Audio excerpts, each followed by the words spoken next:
আপনাদের জন্য ঘরের বউ সম্ভার নিয়ে এসেছে বেগুন সুন্দরীর রেসিপি। তো পুরো সম্পূর্ণ ভিডিওটা দেখতে থাকুন, তারপরেই বুঝতে পারবেন যে কেমন করে করলাম আজ বেগুন সুন্দরী। বেগুনগুলো তুলে নিয়ে এসে আজ বানাবো বেগুন সুন্দরী। তো প্রথমে আমি বেগুনগুলোকে কেটে নেব, গোটা ফেলবো না, এমন করে চার ফালি করে নেব। তো এটা পোকা বেরিয়েছে, এটা আমি নেব না। তো বেগুনগুলো তো আমার কাটা হয়ে গেছে, এবার আমি এর মধ্যে দিয়ে দেব লবণ আর হলুদ, দিয়ে ভালো করে মাখিয়ে নেব। এবার আমি কড়াইতে তেল দিয়ে বেগুনগুলো ভাজবো, আর তার জন্য এবারে আমি যেটা করব, বড় বড় সাইজের দুটো টমেটো নিয়েছিলাম, আদা, কাঁচা লঙ্কা, শুকনো লঙ্কা। তো এটাকে এবার ভালো করে সিদ্ধ করতে দেবো। টমেটো, আদা, কাঁচা লঙ্কা, শুকনো লঙ্কাটা একটু সিদ্ধ করে নেব বলে বসিয়ে দিলাম সিদ্ধর জন্য। এদিকে আমার কড়াটা গরম হয়ে গেছে, এবার কড়ার মধ্যে দিয়ে দিলাম সাদা তেল। এবার আমি তেলের মধ্যে দিয়ে দেব বেগুনগুলো, ভালো করে ভেজে নেব। দেখুন আমার টমেটো আর লঙ্কাগুলো কিন্তু প্রায় সিদ্ধ হয়ে গেছে। এবার আমি কিন্তু নামিয়ে দেব। দেখি এরকম লাল লাল করে ভেজে তুলে নেব সবটাই। এবার ওই তেলের মধ্যে কটা বড়ি ভেজে নেব।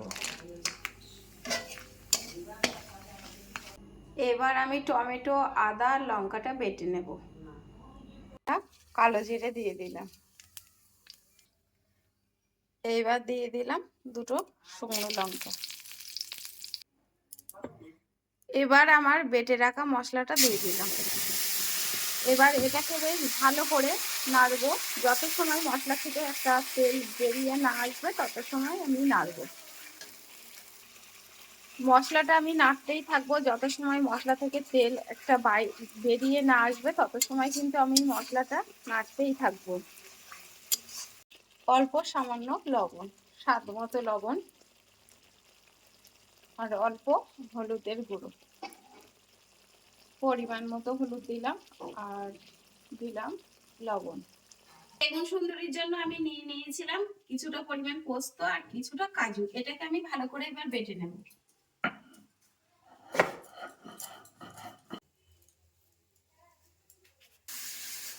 তো টমেটো থেকে আমার কিন্তু একটা তেল বেরিয়ে এসছে, আর টমেটোর কাঁচা গন্ধটাও আমার চলে গেছে।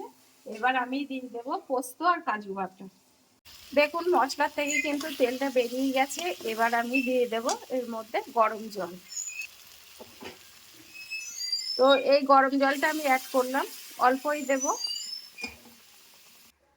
তো আমি এবার বেগুনগুলো অ্যাড করব। আমার যেহেতু ঝোলটা হয়ে গেছে, বেশ ফুটেছে, অনেকটা টাইমই ফুটিয়ে নিলাম জলটা দেওয়ার পরে।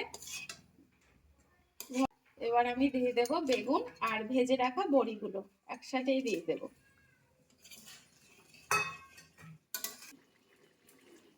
সামান্য চিনি অ্যাড করলাম। এবার কিন্তু আমার হয়ে গেছে। এবার কিছুটা কাসুরি মেথি কিন্তু আমি ছড়িয়ে দিলাম উপর থেকে। তো আমার রেডি হয়ে গেছে বেগুন সুন্দরী। তো রেসিপিটা কেমন লাগলো অবশ্যই জানাবেন, আর পারলে এমন করে আপনারাও একদিন বানিয়ে খান, অবশ্যই কিন্তু খুব সুস্বাদু খেতে হয়েছে। গরম গরম ভাতের সাথে পরিবেশন করুন, দারুণ লাগবে।